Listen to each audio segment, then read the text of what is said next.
바이러스 때문에 우리가 한 달 반 정도 이렇게 얼굴을 못 보고 각자 예배를 드리고 있지만 분명히 의미 있는 시간이라고 분명히 생각합니다. 제가 한동안은 찬송가 복음성가를 거의 한 몇 년을 차 안에서 들으면서 오직 그런 노래만 부르다가 언젠가 너무 식상한 것이 아닌가 싶어서 그걸 딱 멈추고 다른 노래를 듣기 시작했거든요. 그러다가 오늘 아침에 교회 오면서 다시 한번 옛날 그 열심히 듣던 찬송가를 들었더니 그 찬송가가 그때는 또 고리타분하게 느껴졌는데 또 새로 들으니까 너무 또 새롭더라고요. 저는 이 어려운 시간을 통해 우리가 각자 떨어져 있지만 또 하나님 주신 안식을 또 취하면서 또 시간이 지나고 나면 우리가 루틴하게 해왔던 것들에 대해서 또 새로운 눈과 새로운 마음으로 해석하고 또 그것을 받아들일 수 있는 새로운 마음이 또 생기지 않을까라는 생각을 하게 됩니다. 그래서 여러분 어디에 있든지 간에 하나님이 계획이 끝나고 나면 다 같이 만나지 않겠습니까? 그때 정말 다시 기쁘게 만나면 되는 거거든요. 긍정적인 마음으로 믿음을 갖고 재밌게 즐겁게 운동도 하고 또 책도 읽고 각자 잘 보내실 줄 믿습니다. 자, 오늘 저는 모든 사람이 그를 보고 주님께로 돌아왔다라는 제목으로 말씀을 전하겠습니다. 성경에 나와 있는 한 구절인데요. 제가 이 설교를 왜 준비하게 됐냐면 저도 어쨌든지 간에 사람들을 만나는 것이 거의 줄지 않았습니까? 그러다 보니까는 성찰할 수 있는 시간이 많아지는 것 같아요. 특히 신천지를 보면서 여러 가지 많은 생각들이 들었는데 저는 그런 상황 속에서 우리가 살아왔던 삶의 방식도 한번 뒤돌아보고 또 우리가 다시 만났을 때는 어떻게 정말 교회가 새롭게 갈까 생각해 보았을 때 과연 복음은 어떻게 전해지는가, 전도 정말 복음은 어떻게 전해지는가라는 주제 가지고 말씀을 나누고 싶습니다. 자, 요점은 뭐냐면요, 우리가 옛날에 전도 신천지가 문제는 게 전도 방식 아니겠습니까? 하지만 진짜 예수님을 전하는 것은 변화된 삶이 저는 전도라고 생각합니다. 이 포인트를 가지고 변화된 삶 자체가 전도이다. 두 번째, 복음이 있는 곳에 또 복음이 전해지는 곳에 기적이 있다는 것입니다. 그것이 성경의 이야기이고요. 세 번째, 남을 전도하기 전에 나를 먼저 전도하자. 내 삶이 먼저 기쁘고 또 그렇게 변화된 삶이라면 사람들은 그것을 볼 거고 알고 싶을 거고 영향을 받을 거고 때가 되면 그에게도 또 초대가 갔을 때 오지 않겠습니까? 저는 이 세 가지 요점을 가지고 변화된 삶 자체가 전도이며 또 복음이 있는 곳에 기적이 있고 남을 전도하기 전에 나부터 우리 가정부터 내 삶부터 그 복음을 통하여 기쁘게 사는 것, 이것이 바로 전도가 아닌가 싶습니다. 자, 첫 번째 포인트, 변화된 삶이 전도이다. 물론 전도라는 것이 교회에 데려오는 것, 하나님을 믿게 되는 것, 어둠의 나라에서 빛의 나라로 데려오는 것, 마귀에게 악마에게 사로잡혔다가 이제 하나님의 사랑에 붙잡힌 자가 되게 하는 것, 물론 이것은 영적인 전쟁이며 또 영적인 힘이 없이 절대로 이 일이 일어나지도 않지 않습니까? 자, 근데 이제 한번 보시죠. 사도행전 1장 8절. 물론 이것은 영적인 겁니다. 전도라는 것은 인간의 의욕만으로는 안 되고 정말 영적인 것입니다. 왜? 어둠의 영의 세계에서 빛의 영의 세계로 옮겨오는 것을 육신이 할 수 있는 것이 아니거든요. 어떻게 보면은 영이 먼저 있어야 되거든요. 사도행전 2장 8절. 그러나 성령이 너희에게 내리시면 너희는 능력을 받고 예루살렘과 온 유대 사마리아에서 그리고 마침내 땅 끝에까지 이르러 내 증인이 될 것이다. 분명히 너희가 성령이 임하면 그 성령의 능력을 통해서 이런 놀라운 전도가 이루어질 것이라고 말씀하셨습니다. 인간적으로 교회에 나오는 것은 할 수 있지만 영적으로 그가 마귀의 노예 생활에서 벗어나 하나님의 영의 인도와 보호를 받는 것, 이것은 단지 인간적인 노력으로 될 수 있는 일이 절대 아니죠. 저는 어느 날 재밌는 간증을 듣게 되었는데요. 무당 엄마와 목사 아들이라는 간증이었습니다.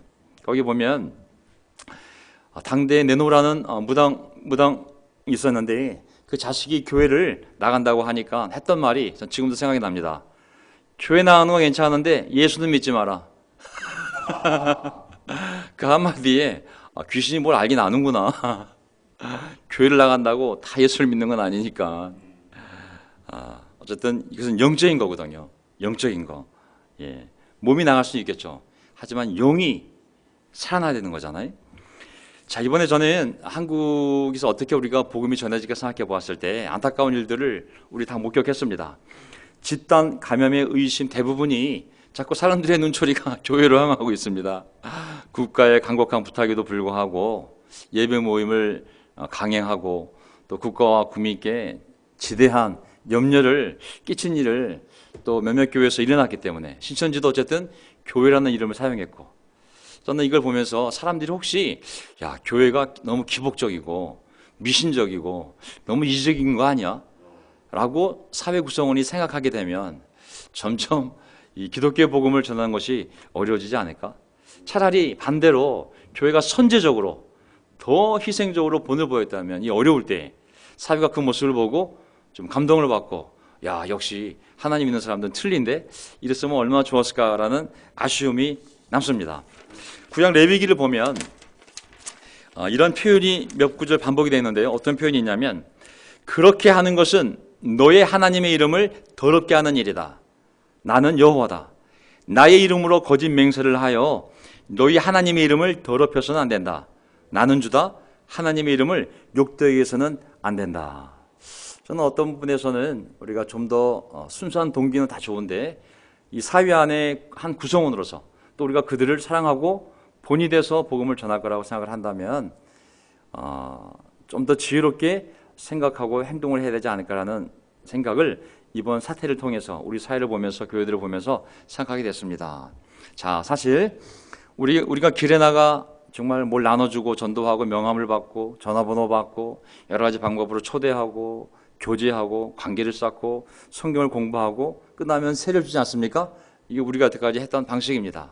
하지만 저는 더 어려운 것 같지만 더 오래 걸리지만 정말 올바른 길, 정말 분명하게 복음을 전할 수 있는 길을 저는 오늘 이 성경 공부를 통해서 또 이 설교를 통해서 여러분들과 함께 한번 생각해 봤으면 좋겠습니다.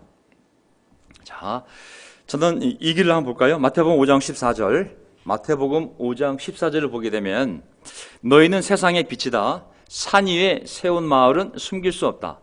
사람이 등불 켜서 말 아래에다 내려놓지 아니하고 등경 위에다 놓아둔다. 그래야 등불이 집안에 있는 모든 사람에게 환히 비친다.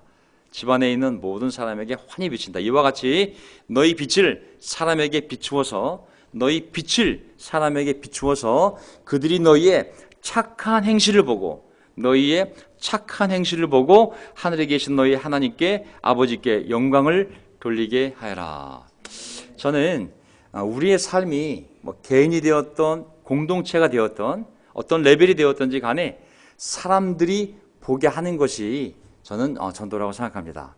그래서 그 모습을 보고 그들로 하여금 하나님을 찾게 하는 것, 이것이 바로 하나님이 우리의 삶을 통하여 세상이 하나님을 올바로 알게 하는 방법이 아닌가 싶습니다.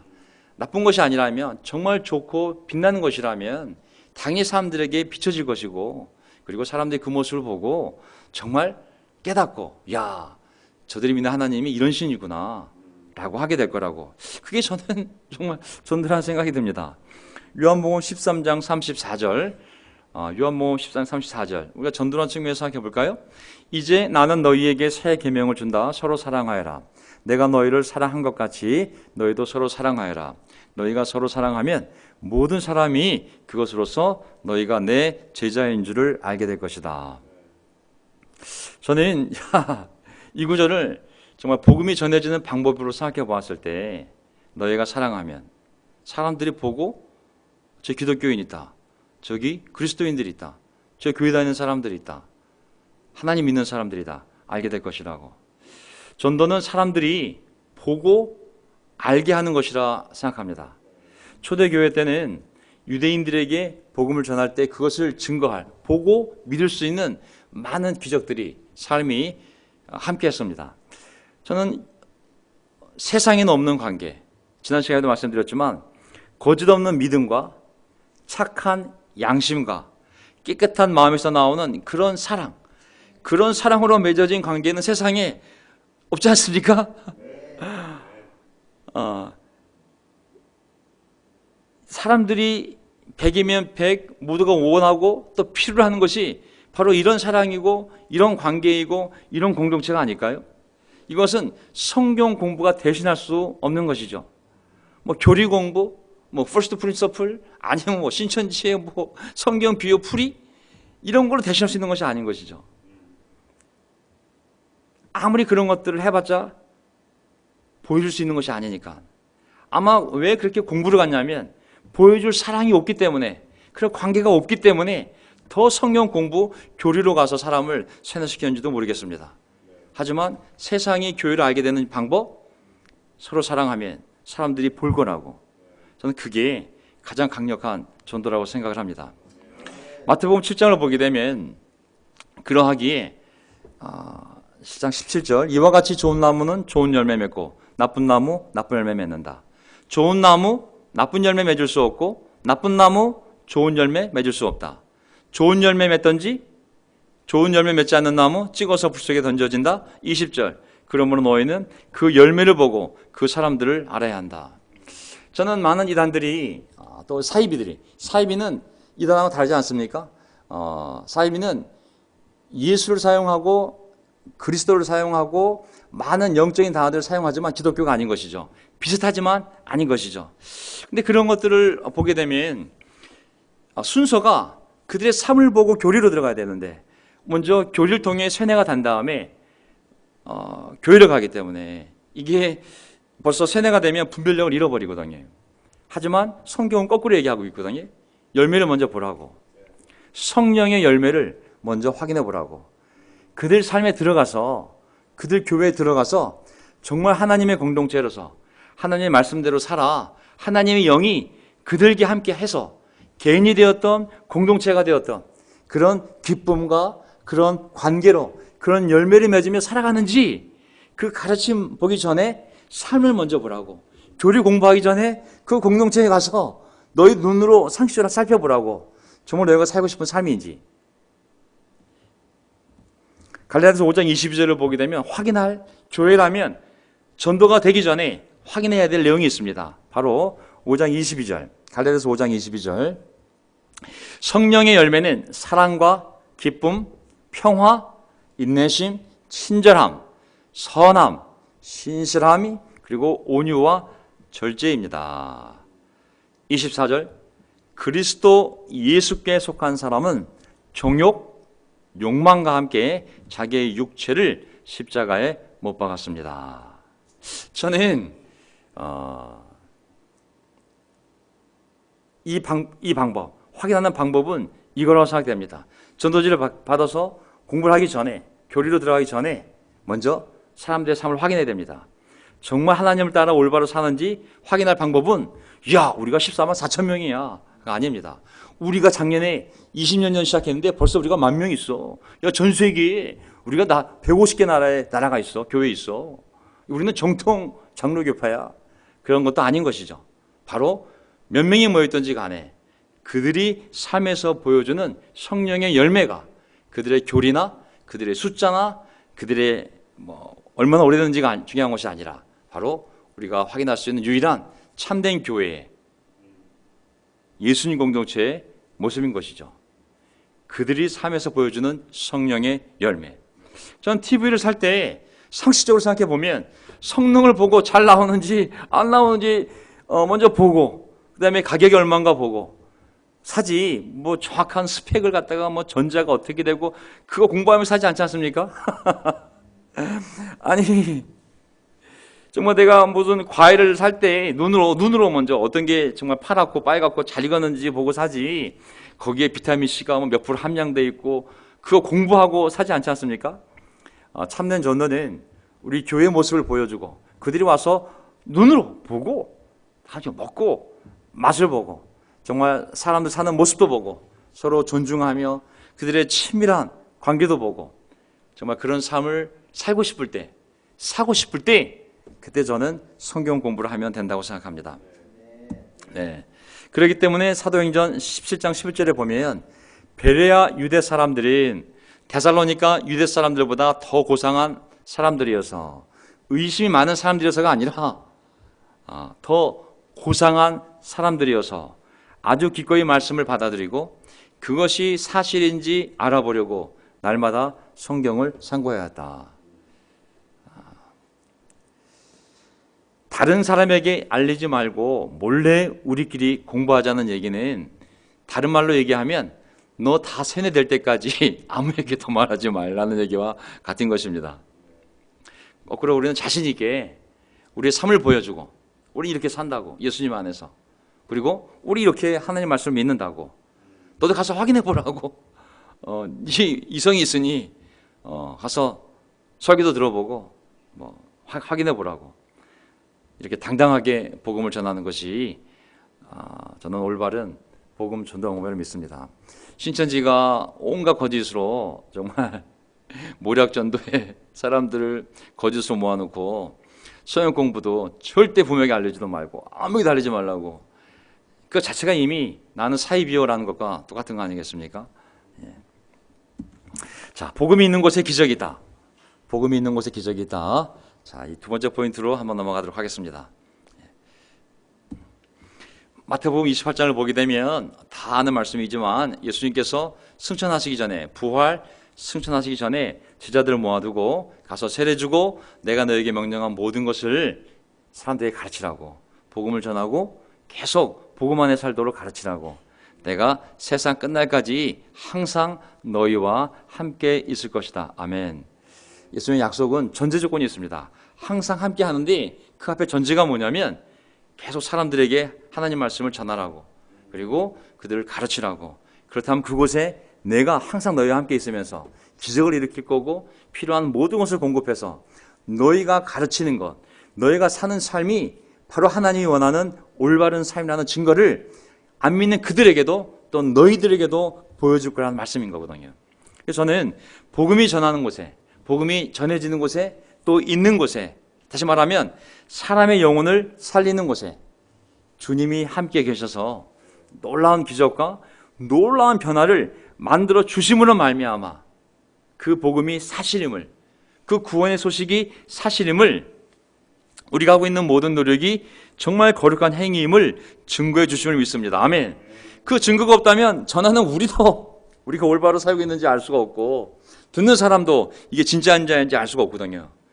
하나님이 함께 하셔서 그것이 사실임을 우리를 변화시켜줘야, 하나님의 능력으로 변화시켜줘야 우리도 확신을 갖고 그들도 확신을 갖고 계속 이 일을 할 수 있는 거거든요. 그래서 저는 보게 되면 항상 복음이 있는 곳에 하나님의 기적이 있었습니다. 사도행전 2장 22절을 보게 되면, 이스라엘 동포 여러분, 이 말을 들으십시오. 베드로 첫 설교입니다. 여러분이 아시는 바와 같이 나사렛 예수는 하나님께서 기적과 놀라운 일과 표징으로 여러분에게 증명해 보이신 분입니다. 아멘. 예수님이 그냥 말씀만 전한 것이 아니라 그 말씀이 사실임을 하나님이 놀라운 일과 표징과 기적으로 듣는 여러분에게 그 아들이 오름을 증명해 주셨다고 말씀하셨거든요. 저는 이 사건이 기독교 역사 내내 또 우리의 오늘날까지도 똑같은 사실임을 믿습니다. 예를 들면 사도행전 4장 16절 보게 되면, 자, 제가 그냥 구절들 따봤는데 시간이 없어서 한번 보세요. 아는 내용들이니까. 4장 16절, 이 사람들을 어떻게 하면 좋겠습니까? 사도들 얘기하는 거겠죠. 그들을 말미암아 기적이 일어났다는 사실은 예루살렘에 사는 모든 사람이 다 알고 있고 우리도 이것을 부인할 수 없습니다. 사도들이 예수가 부활했다 그러면서 막 복음을 전하는데, 아니 얘네들을 어떻게 하면 좋겠냐고.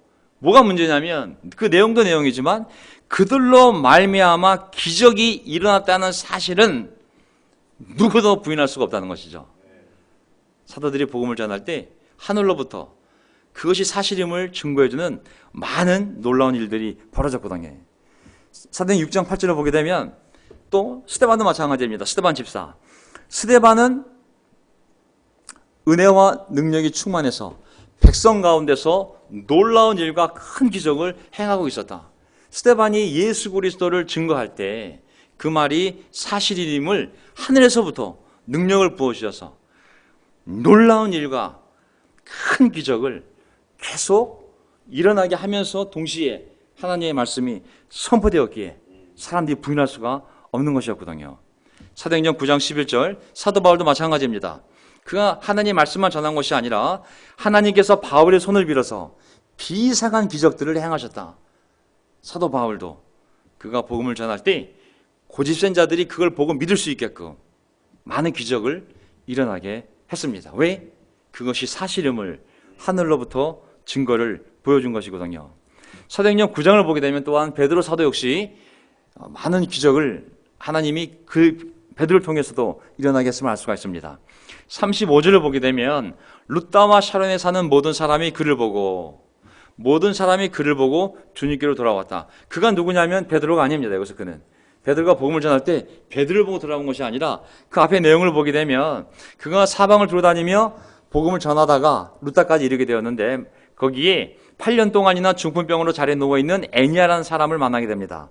베드로가 그에게 애니하여 예수 그리스도께서 그들을 고쳐주시니 일어나서 자리를 정돈하시오 하고 말하니 그가 벌떡 일어났다.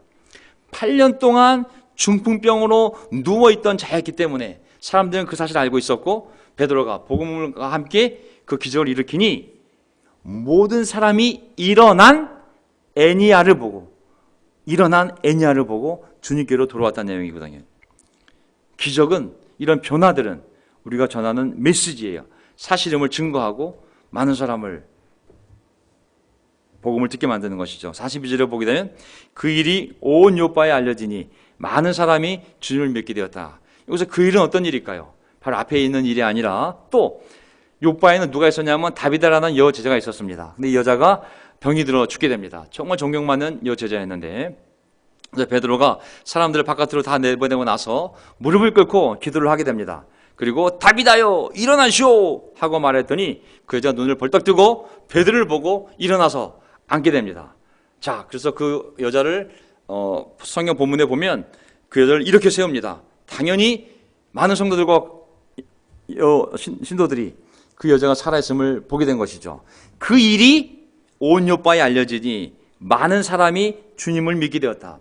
하나님의 말씀이 전파되는 곳에 하나님의 영과 능력이 함께하면서 놀라운 일들이 벌어질 때 사람들은 복음을 전하는 사람뿐만 아니라 그 일어난 일을 보면서 하나님께로 돌아오며 하나님을 믿게 되는 일이 벌어지는 것이거든요. 그래서 저는 우리 삶의 기독교인으로서 변화되어진 삶들이야말로 기적이며 그리고 그런 것들이 사람들이 보게 되었을 때 와, 그것을 한 달 보고 두 달 보고 1년을 보고 2년을 보고 3년을 보았을 때 어느 순간 하나님을 믿고 돌아올 수 있는 기적이 벌어진다고 믿습니다. 그렇기 때문에 세 번째, 남을 전도하기 전에 나를 먼저 전도하자는 포인트가 주어진 것입니다. 자, 남을 전도하기 전에 나부터 전도하자. 자, 제가 이 내용을 하기 위해서 사도행전 3장 말씀을 한번 읽어보면 시작해 보겠습니다. 아는 내용이지만 다시 한번 읽어볼게요. 오후 3시에 기도 시간 되어서 베드로, 요한 성전으로 올라가는데 남에서부터 못 걷는 사람들이 떠매고 왔다. 그들은 성전으로 들어가는 사람들에게 구걸하게 하려고 이 못 걷는 사람을 날마다 아름다운 문이라는 성전 문 곁에 앉혀놓았다. 아시죠? 그렇죠? 솔로몬 옆에 있는 미문이라는 곳에. 자, 그는 베드로와 요한 두 사도잖아요. 성전으로 들어가려는 것을 보고 구걸을 하였다. 정말 빛나는 얘기는 하지만 그래서 대형 교회들 올라가는 길목에는 많은 장애인들이 앉아 계십니다. 똑같은 일들이 벌어지고 있는데, 자, 구걸하려고 그 길목에, 성전 올라가는 길목에 딱 앉혀 놓았습니다. 당연히 아시는 내용이잖아요. 당연히 베드로, 요한이 그를 눈여겨보면서 얘기했습니다. 우리를 보라고. 그 못 걷는 사람은 무엇을 얻으느냐 하고 두 사람을 뻔히 쳐다보았다. 자, 저는 교회에 처음에 오는 사람들도 많습니다. 여러 가지 마음과 동기를 가지고 교회에 오지 않습니까? 어떤 이유로 왔든지 간에 일단 믿음의 사랑과 만나게 됩니다. 6절을 보게 되면 베드로가 말하기를 은과 금은 내게 없으나 이건 없다고, 이거.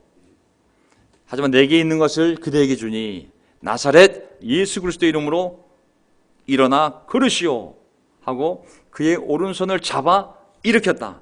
그는 즉시 다리와 발목에 힘을 얻어서 벌떡 일어나서 걸었다. 그는 걷기도 하고 뛰기도 하며 하나님을 찬양하면서 그들과 함께 성전으로 들어갔다.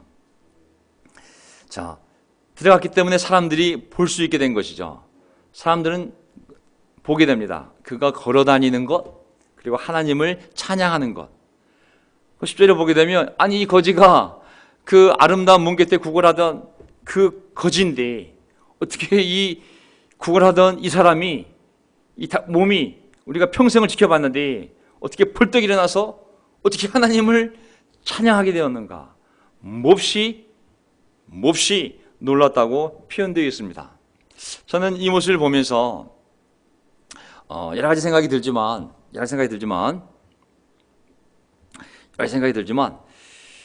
첫째, 교회를 통해 하나님이 주실 수 있는 것은, 교회를 통해 하나님이 세상에 줄 수 있는 것은 세상적 욕망에 물질적 필요를 채워주는 것만이 아니라 바로 궁극적인 것은 나사렛 예수의 능력 있는 이름을 바로 하나님의 교회를 통해 교회로 오는 사람에게 줄 수 있는 것 아니겠습니까?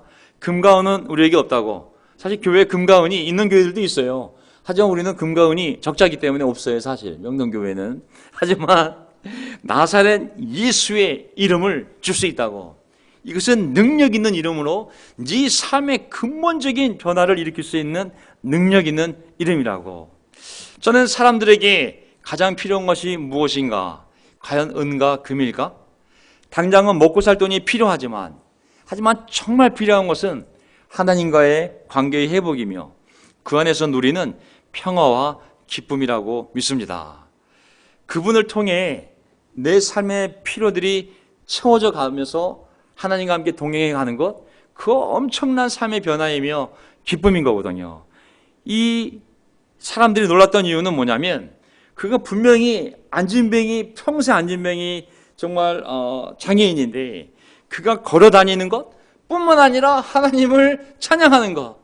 옛날에 안진뱅이가 뭘 하나님을 찬양했겠어요? 저주했겠죠. 하지만 정말 하나님을 찬양하는 모습을 보면서 이 두 가지가 사람들이 보고 깜짝 놀라게 된 것이거든요. 인간적인 상태의 변화, 그리고 하나님 관계의 변화. 인간적인 이 삶, 인간적인 관계의 변화, 그리고 하나님에 대한 태도, 하나님에 대한 관계의 변화. 이 두 가지 변화가 사람들을 하여금 깜짝 놀라게 만들었고 그들이 전하는 복음을 저항할 수 없게 만든 것이거든요. 저는 삶을 뒤돌아보면 무엇이 믿지 않는 강력한 고집센 유대교 사람들을, 유대인들은 예수 오기 전에 유대교였거든요. 유대교. 그 고집센, 지금도 유대교 엄청나지 않습니까? 2000년 전에도 안 바뀌고 있어요. 이 사들을 바뀔 수 있었을까? 보세요. 죽은 지 3일 만에 무덤에서 걸어 나온 나사로보다 더 강력한 부활의 증거는 없는 것이거든요. 사람이 죽었는데 3일 지났는데 뛰어나왔잖아요. 그런 기적들. 기독교를 박해하던 사울이 변화되어 거꾸로 그 기독교의 핵심인 그 예수님을 전한 것은 또한 강력한 복음의 증거가 되었거든요. 악한 죄인이 돌아서서 선한 삶을 살며 하나님을 찬양하는 것보다 더 강력한 복음 전도는 없는 것이거든요. 무찌란 실을 돌릴 필요가 없어요. 봉투를 나눠줄 필요가 없어요. 휴지 쪼가리를 갖고 나갈 필요가 없어요. 변화되어진 삶, 그 자체가 강력한 복음 전도가 되는 거거든요. 무덤과 귀신으로 날뛰며 살던 미친 자가 예수님 앞에 옷을 단장히 입고 따르는 모습, 이것보다 더 강력한 초대장이 어디 있겠습니까? 미워하며 싸우며 살던 우리가 사랑하며 살아갈 때 이것보다 더 강력한 복음 증거가 없는 것이죠. 전 이것이야말로 가장 확실한 전도라고 생각합니다. 초대교회의 성장이 바로 이를 증거하는 거거든요. 저는 이 한 2달 동안에 전 세계에서 또 지금 벌어진 일들을 보면서 지난 시간들을 많이 돌아보며 성찰하게 되었는데요. 과연 우리의 전도 방법은 옳았던 것일까? 라는 생각까지 한번 해보게 되었습니다. 사도행 2장 46절 그리고 날마다 한 마음으로 성전에 열심히 모이고 집집 돌아가며 빵 떼며 순전한 마음으로 기쁘게 음식을 먹고 하나님을 찬양하였다. 보세요. 전도한 얘기 나오지 않습니다. 그냥 그들은 날마다 모여서 맛있게 먹고 또 예수님 기억하는 성찬도 나누고 정말 순결한 마음으로 정말 같이 애찬 교제도 나누고 하나님을 찬양하였을 때 그들의 삶이 얼마나 빛나 보였겠어요. 오순절날 전 세계에서 모여서 피곤하고 지치고 염려되고 어떻게 집에 돌아가야 되지, 뭘 해야 되지, 뭐 약간 많은 문제가 있었지만 그냥 이 기쁘게 사는 모습을 보면서 그들은 모든 사람에게서 호감을 샀다. 한국교회 잘 생각해 봐야 됩니다. 우리도 마찬가지예요. 그들은 모든 사람에게서 호감을 샀다. 주님께서는 구원받는 사람을 날마다 더하여 주셨다. 우리가 사회에서 비호감이 되면서 구원받는 사람이 많아지게 만든다는 것, 그것은 모순이지 않겠습니까? 사도행전 6장 7절, 하나님의 말씀이 계속 퍼져나가서 예루살렘에 있는 제자들의 수가 부쩍 늘어나고 제사장들 가운데서도 이 믿음에 순종하는 사람들이 많았다. 저는 진리가 퍼져나갈 때 먼저 전제 조건이 뭐냐면 그 진리를 뒷받침할 삶이 있어야 된다고 생각합니다. 삶이 뒷받침된 진리가 선포될 때 사람들은 그 진리를 받아들일 확신과 증거를 받기 때문에 그 확신과 용기를 갖게 되는 거거든요. 나도 저 진리를 받아들이고 저렇게 살아야지. 초대교회 제자들의 교리는, 십자가에 달린 예수를 믿으라는 그 교리는 유대교 사람들에게 분명 부담이 되었지만 그들의 변화된 삶의 증거들, 그들과 함께하는 놀라운 하나님의 증거들은 그들에게 강력한 용기를 주는 근거가 되어서 계속 구원받는 자들이 늘어나게 된 것이죠. 저는 뒤돌아봤습니다. 제가 마음속으로 옛날에 저의 모습과 딱 오버되는 모습이 하나 있었는데요. 그냥 재미난 얘기지만 신천지에서 이제 나온 많은 사람들이 간증하지 않습니까? 저도 간증하는 동영상을 전 시간이 더 납니까? 많이 보았습니다. 여러 종류의 사람들이 있는데 그 중에 한 여군 장교 지원생인데 어떤 간증을 했냐면 학과 언니가 야 내가 한 2시간 듣는 거 10,000원 줄 테니까 나 대신 들을 수 있겠냐고, 그냥 아르바이트 한다 생각하고 내가 10,000원 줄 테니 가서 그냥 그 시간에 앉아만 있으면 된다고. 그래서 이 어려운 여학생이 엄마 아빠 부담도 덜 껴 뭐 가서 강의만 들으면 되는데 뭐 그런 편한 마음으로 돈을 받고 아르바이트로 가서 앉게 된 것이죠. 근데 계속 아르바이트를 하니까 들어야 되잖아요. 그러다 보니까 돈 받고 듣다가 어느 순간 세뇌가 돼서 신천지 신자가 되어서 골수 분자가 되어서 전도 특공대가 되어서 거기에 좀 더 엄청난 그 삶의 일이 벌어진 겁니다. 근데 제가 한때는 저희 교회에서도 전도를 엄청나게 하지 않았습니까? 저도 한때는 똑같은 생각을 했거든요. 어디 가서 아르바이트를 데려와 그냥 요거 야, 내가 너 10,000원만 줄 테니까 너 하루만 우리 교회 좀 앉아 있어라. 그런 마음이 든 적도 있었거든요. 사실은 참 많은 생각이 오버랩이 됐었는데 저는 뭐 물론 그렇게 뭐 어떤 동기에서든 어떤 모양으로든 전도를 해서 많은 사람이 또 구원을 받았고, 또 하지만 그렇게 열정적으로 전도했던 많은 분도 또 떠나셨거든요. 사실은. 자, 저는 여러 가지 생각이 들었는데 베드로전서 3장 14절 볼까요? 자, 제가 다 띄고 이 부분만 얘기할게요. 다만 여러분의 마음속에 그리스도를 주님으로 모시고 거룩하게 대하십시오. 여러분이 가진 희망을 설명하여 주기를 바라는 사람에게는 언제나 답변할 수 있게 준비를 해 두십시오. 그러나 온유함과 두려운 마음으로 답변하십시오. 저는 이 구절을 어느 교수와 함께 이제 그 대학원에 갔을 때 면접을 볼 때 이 구절을 처음으로 그 교수분이 저에게 얘기해 주더라고요. 여러분의 열정이 있지 않냐고. 하지만 또 신앙을 공부해서 여러분이 왜 이렇게 열정적으로 사는지 물어보는 사람이 있을 때 왜 그렇게 초교파가 되어서 그렇게 욕먹으면서까지 교회를 세워가려고 할 때 잘 대변을 해야 되지 않냐고. 그래서 이 공부가 도움이 될 수 있다고. 저는 충분히 공감이 됐고 그 당시에도 지금도 돌아보니 또 충분히 옳은 말씀이라는 생각이 들었습니다. 언젠가 우리가 열심히 살다 보면 사람들이 우리의 올바른 모습을 보고 야, 너는 어느 교회 다녀? 똑같은 교회 다니는데 너 왜 이렇게 틀리냐? 라고 물어본 사람도 있을 거고, 그때 우리가 가진 희망을 설명하여 주기를 바라는 사람들이 나타나지 않겠습니까? 그때 답변할 준비를 하라고. 단 온유함과 두려운 마음으로 답변하라고. 정말 겸손하게, 온유한 마음, 겸손하게, 교만한 마음이 아니라 야 우리만 구원받았어, 야 우리만 이게 아니라 정말 겸손하게 정말 겸손하게 또 두려운 마음으로 정말 답변할 준비를 하라고. 그렇게 되면 나중에 여러분을 욕하는 사람들조차도 여러분의 설명을 잘 듣고 여러분의 삶을 보고 그들이 거꾸로 여러분을 함부로 판단했던 것을 부끄러워하게 될 거라고 그 뒤 구절이 이어지게 됩니다. 저는 우리의 삶이 변화되어 악을 떠나 하나님의 능력에 의해서, 이건 기적이거든요. 성령의 능력이 없으면 그거 어렵거든요. 우린 죄에 중독됐죠. 담배에 중독됐죠. 포르노에 중독됐죠. 우리 삶 자체가 죄에 중독된, 술에 중독됐죠. 이건 못 끊어요, 사실은. 하지만 우리가 믿고 회개했을 때 성령이 임하면서 그걸 끊을 수 있는 용기가 생기면서 끊었잖아요. 정말 기적이 일어났거든요. 그 기적이 일어난 삶을 가지고 예수님의 말씀대로 살아간다면 사람들이 그 모습을 보고 눈아리가 있다면 보지 않겠습니까? 그들이 눈아리가 있다면 보지 않겠습니까? 야, 어떻게 저 사람 이렇게 변화될 수가 있지? 내가 저 사람 너무 잘하는데.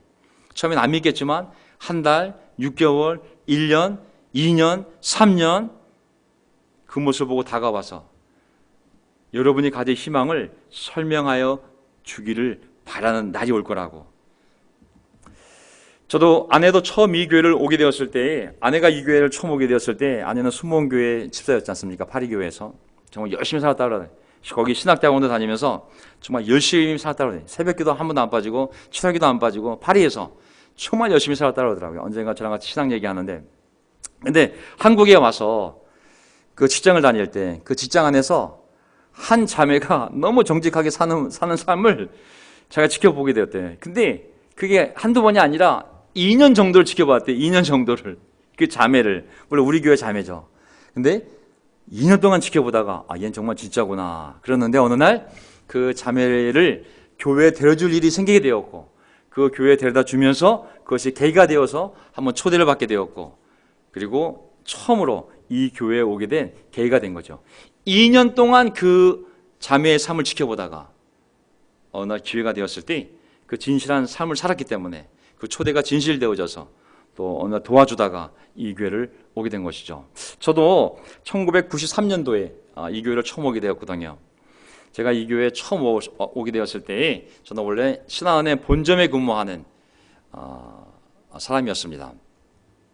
근데 처음 이 교회에 오게 되었을 때 왔던 모임이 발불톡이라는 소그룹 모임이 오게 되었습니다. 근데 저는 그 첫 모임이었는데 정말 뭔가 새로운 모습을 저는 발견하였습니다. 제가 발견한 것은 뭐냐면 그 소그룹이 모여서 같이 막 일상적인 삶을 나누면서 나누는 모임이었었는데 거기에 정말 정직함과 솔직함이 있었어요. 삶을 나누고 마음을 나누는데 정말 솔직한 거예요. 솔직한 사람의 그 담대함이 있거든요. 이 사람이 솔직하면 걸리는 게 하나도 없어요. 너무 자연스럽고. 둘째, 삶에서 우러나오는 기쁨 같은 게 느껴졌어요. 정말 신천지처럼 막 조를 짜고 야, 너 교수 역할해, 넌 학생 역할해, 그런 모략 전도가 아니라 정말 거짓말과 연출된 연기가 아니라 그들처럼 내가 세상에서 경험하지 못한 뭔가 진실된 모습이 내 마음을 처음이지만 끌었습니다.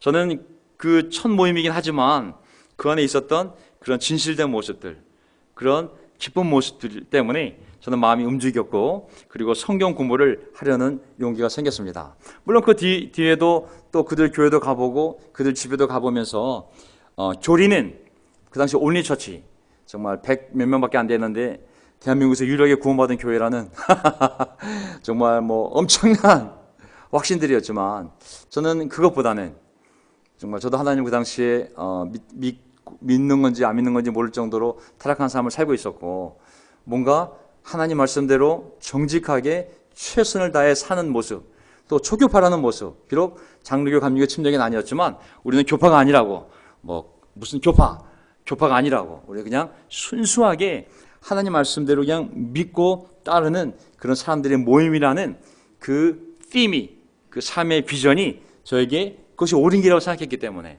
지신되게 사는 모습, 또 그렇게 살려고 하는 그들의 마음이 더 와닿았기 때문에 제가 모든 걸 버리고 가족까지도 정말 뒤로 하고 여기 쫓겨날 수 있는 유일한 근거가 되었습니다. 저는 지금도 이 공동체가 초교파라고 믿습니다. 국제 그리스도교회 부르긴 하지만은 그는 교파적인 발상이고, 전 지금도 어느 교파에도 소속되지 않은, 교파보다 잘나서가 아니라 그렇게 나누면서 싸우는 것이 성경적이지 않기 때문에 우리가 그냥 그리스도인으로 돌아가서 하나가 되어야 한다는 그런 의미에서 저는 초교파임을 분명히 믿고 그 길을 계속 걸어갈 겁니다.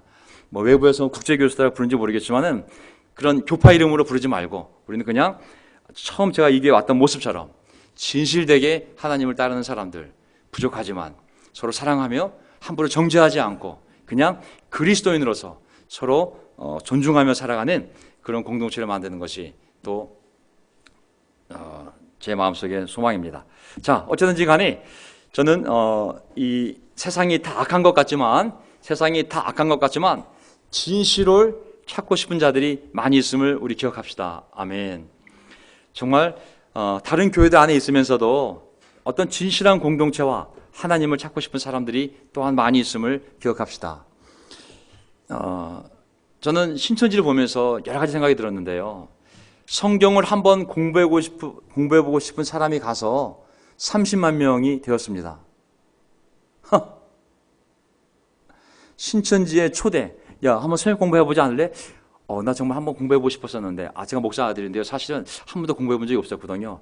그렇지 않아도 한 번쯤 기독교 알고 싶었는데, 그런 사람들이 가서 성경 공부해서 멤버가 된 사람이 20만 명, 멤버가 되기로 작정하고 공부한 사람이 10만 명, 총 30만 명이 그들 조직 안에 있었습니다. 우리도 알지만, 우리도 옛날에 전도 얼마나 많이 했습니까? 우리가 얼마나 많이 전도했습니까? 우리도 알지만, 멤버가 30만 명이 남았다는 것은 뭐냐면 이미 그들을 통해 성경 공부하다 금반도 수사까지 포함시키면 300만 명이 되는 것입니다. 제가 알거든요. 우리가 전도 얼마나 많이 했습니까? 어느 날 아침 9시, 10시에 만나서 6시, 밤 10시까지 전도도 있었거든요. 전임이었기 때문에. 저 생각나요. 한 명도 수영 공부 가져간 사람이 어떤 데도 있었어요. 또 와도 10명이 오면 그 중에 반 정도는 술 공부에서 끝나고 담배 공부에서 끝나지 않습니까? 그거 통과하면 제자 공부에서 날아가고 마지막에 교회 확실해서 날아가고 한 명 세례 받는 거 10명이 오면 한 명 받는 것도 쉽지 않았거든요. 그걸 생각하면 300만 명 이상이 저는 그 전도를 받았을 뿐만 아니라 그 그룹을 거쳐갔다고 생각을 합니다. 저는 이 사회에 하나님을 찾고 싶은 사람들이 아주 많으리라 생각합니다. 우리가 그들을 몰라서 그렇지 어떻게 보면 아주 가까운 곳에 정말 가까운 곳에 그게 내 가족일 수도 있고 우리의 친한 친구들일 수도 있고 직장 동료일 수도 있지만 정말 가까운 곳에 바로 내 옆집일 수도 있고 우리는 모르지만 하나님을 알고 싶고 성경을 한 번쯤은 공부하고 싶은 사람들이 우리는 모르지만 저는 많을 거라고 생각합니다.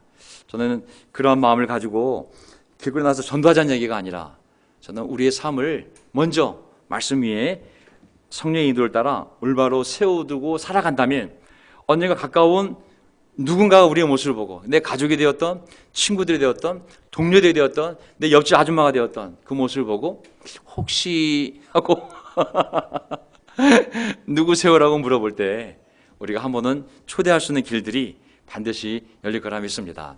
아멘. 제가 좀 긴 설교했는데요. 어려운 시간을 통하여 제 마음을 정리하면서 다시 우리가 모이게 된다면 또 어떤 교회를 만들어갈까? 다시 옛날로 돌아간다면 재미없을 것 같아요. 하지만 우리가 새로운 마음이 생겨서 만났을 때는 우리가 이런 마음으로 다시 교회를 세워가면 어떨까 생각이 들었습니다. 자, 모든 사람이 그를 보고 주님께로 돌아왔다. 전도한 사람이 아니라 변화되어진 사람을 보고 주님께로 돌아왔다. 복음은 어떻게 전해지는가? 우리의 변화된 삶이 바로 초대장임을 믿습니다. 그리고 복음이 있는 곳에 반드시 하나님의 도우심과 기적이 있습니다. 그리고 저는 이 어려운 시간을 통해 좀 각자 쉬면서 또 싱글들도 좀 여유 있게 삶도 뒤돌아보고 또 우리 결혼부들도 또 아내와 아이들과 함께 또 부모님도 찾아뵙고 어쨌든 이 하나님이 준 이 시간을 통하여 다시 한번 우리 삶을 성찰하면서 남을 전도하기 전에 우리 자신부터 복음 안에서 정말 기쁜 가정을 만들고 복음 안에서 내 사랑하는 자녀를 더 사랑하고 우리 부모님을 더 정말 봉양하고 정말 내 삶을 더 사랑하는 가운데 그것이 밝은 빛이 되어서 정말 사람들에게 복음이 흘러나가는 그런 교회로 가는 시발점이 이 시간이 되기를 간절히 바라면서 설교를 마치겠습니다. 아멘.